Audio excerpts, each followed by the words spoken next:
Yo, what is up? Welcome back to my YouTube channel, Stop by Los, and today we're going to be going through a Q&A as you saw in the title. If you guys haven't already subscribed, go ahead and hit that subscribe button. And if you like this video, please give it a thumbs up. That way we can continue to grow the channel. So let's jump right into the questions. So a lot of people had like similar questions, so I'm going to go through and pick ones that are kind of the same. So if you don't see your name pop up, I'll still be answering some of your questions because they're similar to something somebody else asked. So first up, we got only one Pebbles.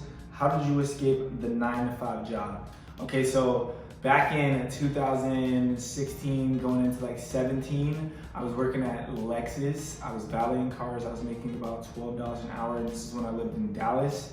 I was just getting kind of fed up with making that $12 an hour, and I calculated how long it was gonna take me to save $10,000.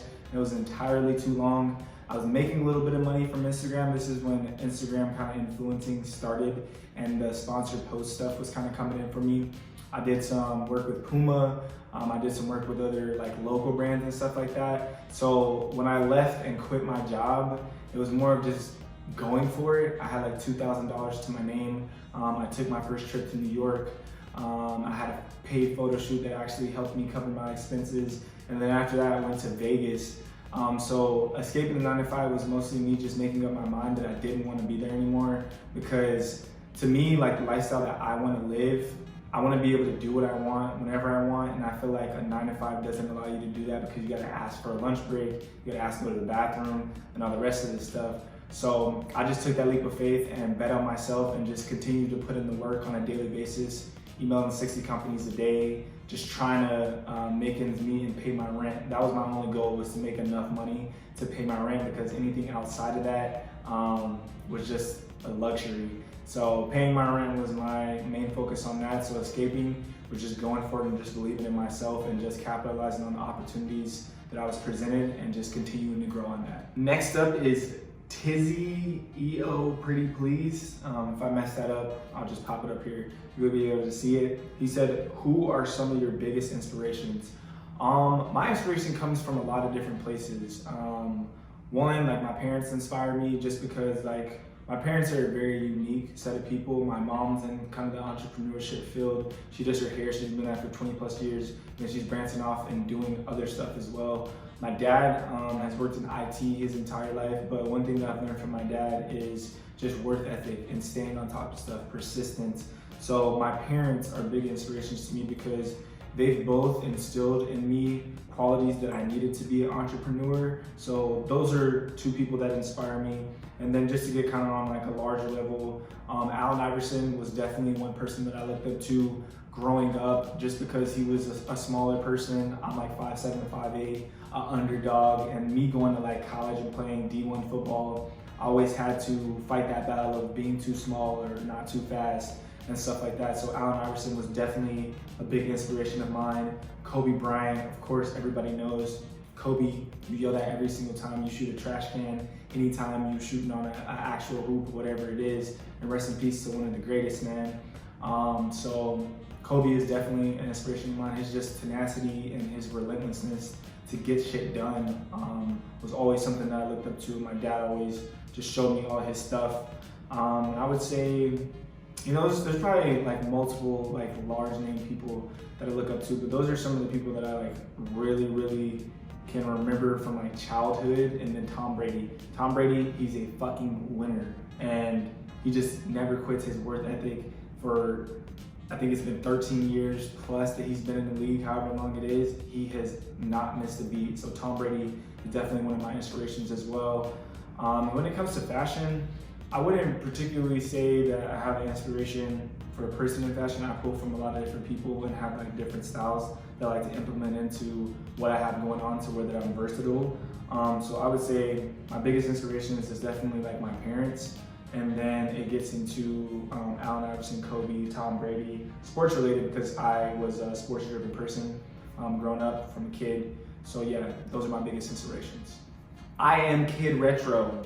Are you biracial or fully black? A lot of people think that I'm like Puerto Rican or mixed or something like that. I am fully black. My dad's dad decided to name him Carlos, and then my dad decided to follow suit and name me Carlos, so that's how I got a Spanish name. But one thing I can say is, hola, me llamo Carlos. Tengo 27 años. So I do know a little bit of Spanish, but I'm not like a fluent Spanish speaker. But just to answer your question, I am fully black, nothing else. Next up, we got Shannon Marie. If I messed it up, sorry, it'll be up here. How do you stay mentally strong while juggling so much? For a while, I dealt with a lot of anxiety just because I wasn't balancing things correctly. Because for people that don't know me, I have my personal blogging that I do, I have my marketing company, and I also have a photography studio that's located in Dallas, Texas. So finding a balance is what keeps me mentally strong. Meditating is something that I've implemented in, and then just waking up and have a morning routine and going through that stuff religiously keeps me on track and keeps me mentally there, because you're gonna deal with ups and downs in entrepreneurship and juggling so much over here with my personal stuff and then with like my companies. It's a lot to kind of get through. So I would say the way that I am able to manage that stuff and keep myself mentally stable is having a routine and sticking to my routine. Because I find when I get off of my routine that my anxiety and stuff starts to like creep back in. But I'm really good at figuring that out and noticing when that's happening and taking a step back and resetting. And also I implemented in like a self-care day. Once a week on Wednesdays, I go get like a massage, I'll get like a manicure, I'll just stay off of work the entire day and just kind of just be a person and just enjoy myself, relax, watching YouTube videos or catch up on some shows that I'm really into. So that's how I would say I stay mentally strong, is just having that balance between work and actually taking care of myself as a person. Because at the end of the day, we are all people, we're not machines. A lot of people get in that machine mindset that we need to work, but it's okay to take breaks too, because that's what keeps you fresh with new ideas and stuff like that to continuously grow. So that's how I stay mentally strong. Next up, we got Live Authentic with Oscar. At what point did you start to monetize your brand? I started monetizing my brand around the 2017 mark. I started working with Puma as like my first paid gig, as I mentioned earlier. And I started reaching out to brands. I had about like 25,000 followers at that point. And that's when Instagram was a lot easier to grow on. You could use hashtags. And plus I was playing sports on TV. So I was gaining a little following in college just from football. But when I started monetizing was around 2017, when I was reaching out to brands and I just came up with my own little prices of what I wanted to charge for a post. And as I mentioned, or in the earlier question, I was just trying to pay my rent at the time. I was living in a 1.5 bedroom. So I was only paying like $600 bucks with like utilities and stuff included. So in 2017 is when I started monetizing. And I think a lot of people think you need like 10K or 20K, 30K to monetize. I know people with 2,000 followers that are getting paid. It's all about you being able to have that conversation with the brand and tell them what value that you can actually bring them, because followers doesn't mean really that much, because you got people that are buying followers and shit like that. The type of content that you could provide for a company could be of value to them. So there's different ways that you could go about it. But yeah, in 2017 is when I definitely did that and just continued to push forward. And it was a good time because not everybody was doing it. A lot of people now are all bloggers, and I don't really think that that's like a statement that everyone should call themselves, because this is the actual job that we're sitting here creating content on a daily basis and going back and forth with a lot of brands. So yeah, in 2017 is when I definitely started monetizing. Next up, we got Big Surge. What app do you use for productivity, for your to-do list, etc.? Would truly appreciate it. Okay, so I use the Notes app on the phone sometimes, but I also use GoodNotes. GoodNotes is a paid app. I believe it's like $7.99. I will try to like link it up here. But GoodNotes is definitely where I write down my to-do list for my companies and stuff like that. But I also just use the notes on the phone because it's a lot easier to just type on there, and sometimes I don't feel like writing on my iPad.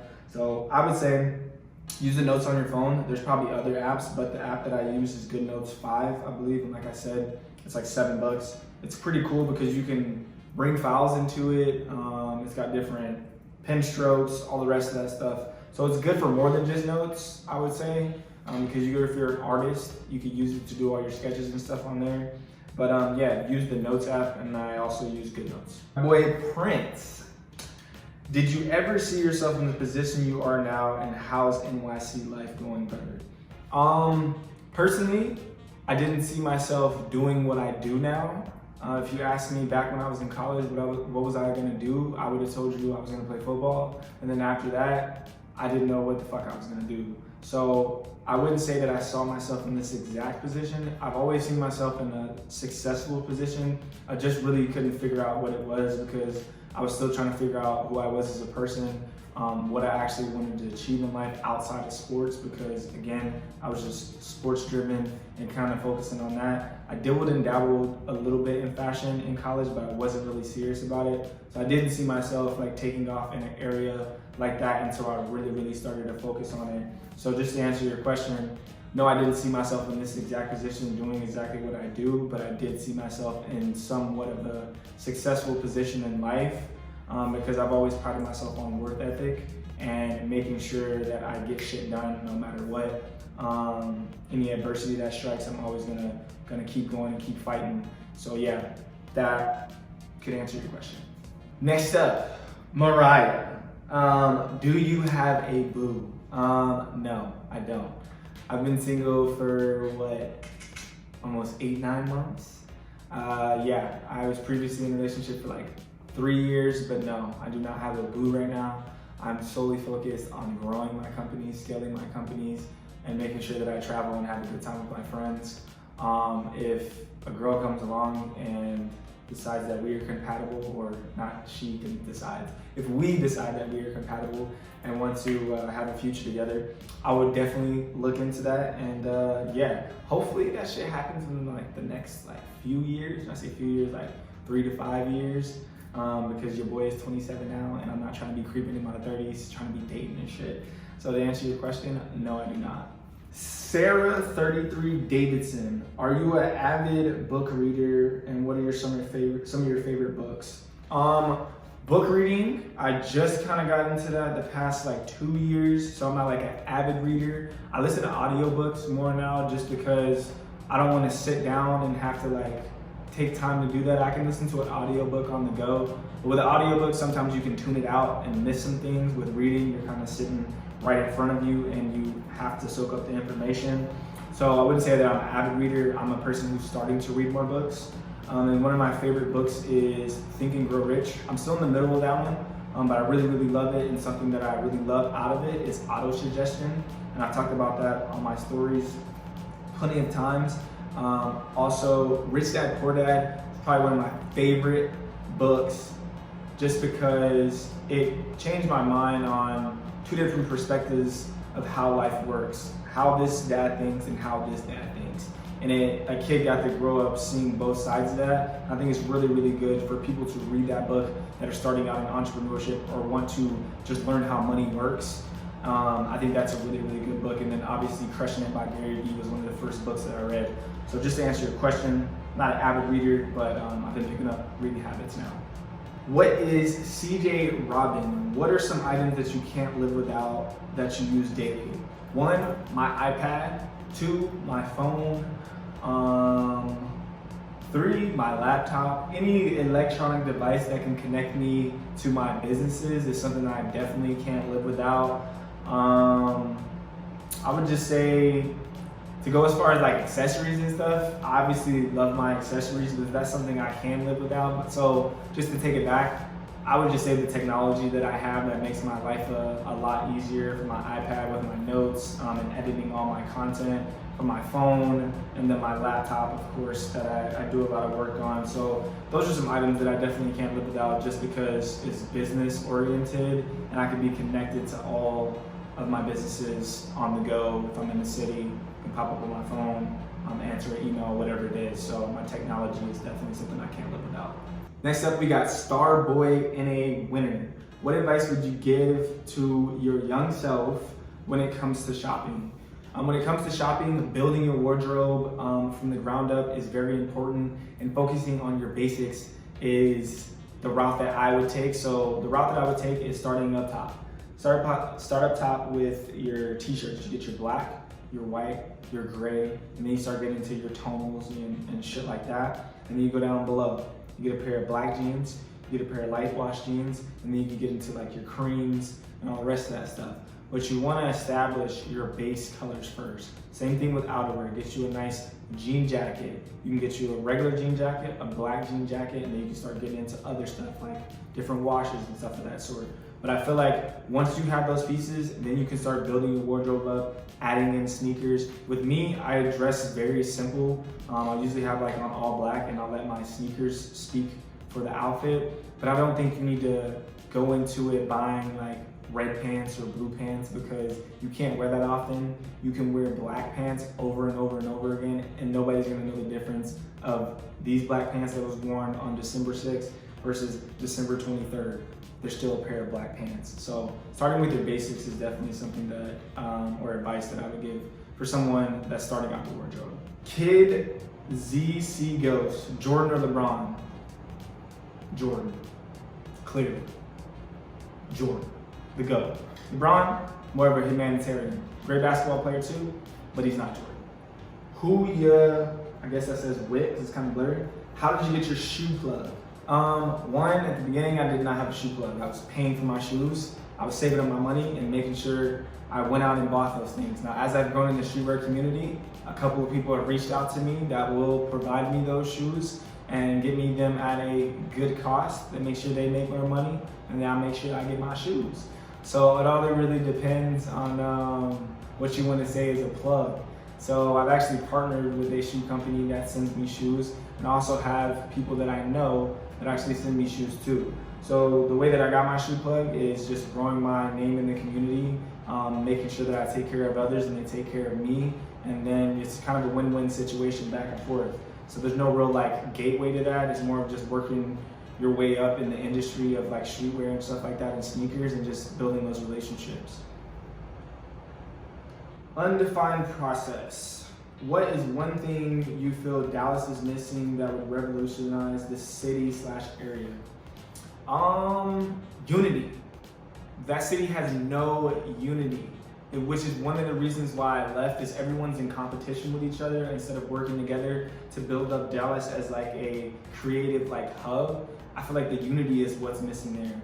My boys Scotty and Larry and Ian that have PCH LA, that is probably one of the most successful businesses that I've seen in Dallas because of the unity and the family that they have, and the just the reputation that they built with themselves within the community. Always are helping and doing stuff to push the creatives in the Dallas area. I feel like a lot of people don't do that. A lot of people are in competition with each other. That's one of the reasons why I just don't like the area, period. Like, I love my friends and stuff down there, but Dallas's energy is always on some competition shit, and I'm really not in competition with anybody. I'm in competition with myself. So I feel like Dallas just needs to unite as a creative whole, and it'd be fucking phenomenal what can be achieved there, because there's so many great people there.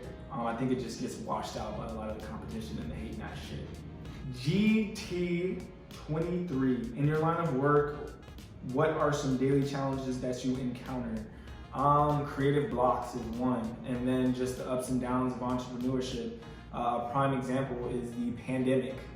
In the middle of the pandemic, I was planning to move here to the East Coast, and then all this shit happened, and my physical business, Nep Studios, which was originally a co-working space, was something that really suffered during that time. So a challenge is being able to adjust during periods like this, pivot the business, and still be able to make some type of profit off of it or break even. That way you're not losing money. So the encounters that I face on a daily basis is just, you know, continuing to expand in the areas that we need to expand as a company, continuing to grow on a personal level, making sure that I'm putting out fresh content that's giving people value. There's a lot of different areas and challenges that you encounter in entrepreneurship. And I think persistence is one of the things that people need to embody if they're going to be an entrepreneur. Persistence and being able to bounce back with any type of situation. So the challenges that I face, you got creative blocks, you got world things that happen like a pandemic, you got challenges of finding new clients and making sure that you're keeping your company up to speed with what's going on and the changes in digital marketing that are constantly happening with algorithm changes and shit like that. So those are some of the challenges that I face. that I encounter. Next up, we got NNUWEN. How was your struggle getting to where you are at now? And how were the first few months? The struggle was real. I was broke than a motherfucker, just trying to pay my rent. And I would say the first few months were definitely the most challenging months because you're going from being in a 9-to-5 situation, super structured. You got to be here at this time, you leave at this time, you got to break at this time. Now, when you have 40 hours a day to yourself, it's a little bit different because you can sit there and do nothing and overthink, or you can apply yourself in different areas and be able to maximize those 40 hours and put that back into your personal brand. So the first few months were a little bit of a struggle, definitely financially, but like I tell people, being broke is temporary because it's a mindset. You have $1 million ideas inside of your head that you just need to unlock and put out there for the world to see. So yeah, first few months, bro, it was a struggle, but once you get into a routine and get yourself rolling and motivated to press forward and get through those weeks and those months and then those years, it becomes a lot better. Obviously, I've come a long way, extremely blessed, extremely grateful for everything that I have, but yeah, the beginning, bro, that shit was a struggle. So we got, what is it, Shaka, Baza? I don't know. It'll be up here. Any advice for content creators? 100% advice for everybody that wants to be a content creator. Be your fucking self. I don't think that you should ever chase or want to be somebody else. Being 100% authentic and being you is what I feel people want to see. You don't need to create this like image that's not you. A lot of people get caught up in being perfect on Instagram or wanting this like perfect feed and shit like that. Me, I used to take pictures on my camera because I want everything to be like super crisp, super clean. You can do that on your phone too. I just think if you're gonna be a content creator, it needs to be personal. A social media network or a social media platform is meant for you to be social. You're supposed to talk back and forth, interact with your audience, answer their questions. So any advice that I have for a content creator is be your fucking self and be great at being yourself and go to the point to where you've been so great at being yourself, you get paid for that shit. So that's my advice to you, homie, is just 100% be yourself, capture great content, share your moments with the world, and just enjoy life. Next up, we got Bobby Digital 77.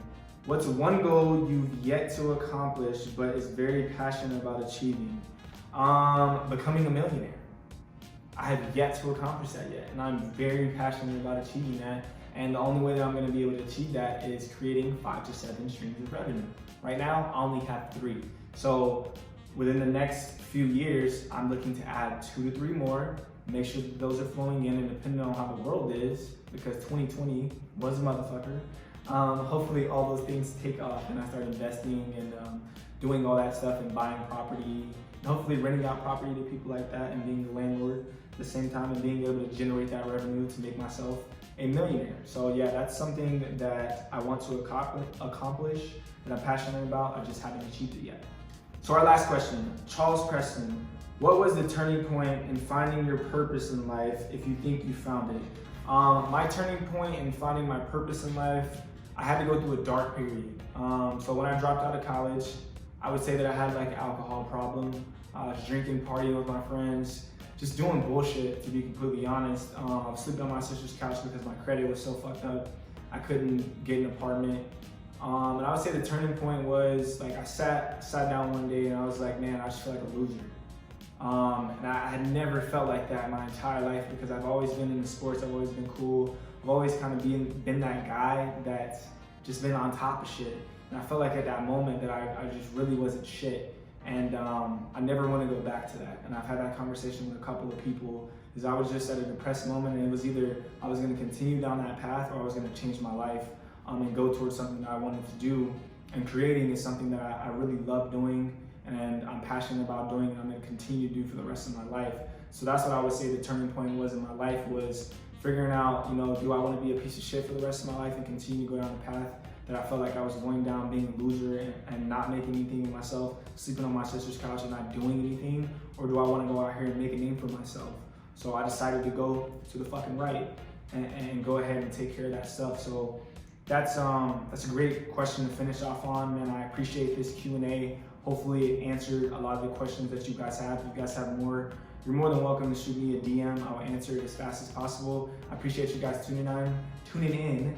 and make sure that you give this a thumbs up, and I'll be making more videos as far as like fashion entrepreneurship and kind of advice for you guys. So if you guys enjoy this,